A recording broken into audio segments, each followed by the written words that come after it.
Nemendur í kvikmyndagerð Fjölbrautaskólans fengu skemmtilega heimsókn frá Bergsteini Björgólfssyni, en Bergsteinn eða Besti eins og hann oft kallaður kom síðastliðinn föstudag og fræddi nemendur kvikmyndatöku og lýsingu.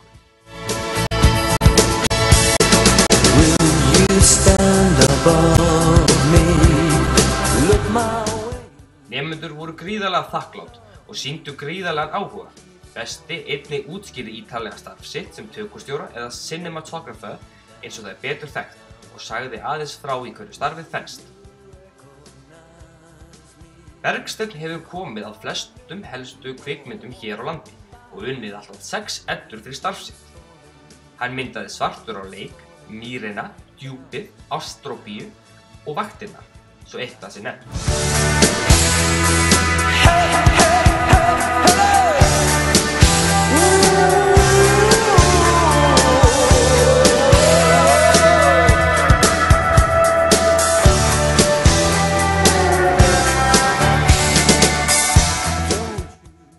Nemendur höfðu hitt Bergsteinn fyrst við tökur á myndinni Hross, sem var leikstýrð af Benedikt Erlingssyni. Þar fóru kvikmyndagerðarnemendur á vegum skólans í áfanganum á tökustað og aðstóðu á setti. Don't you forget about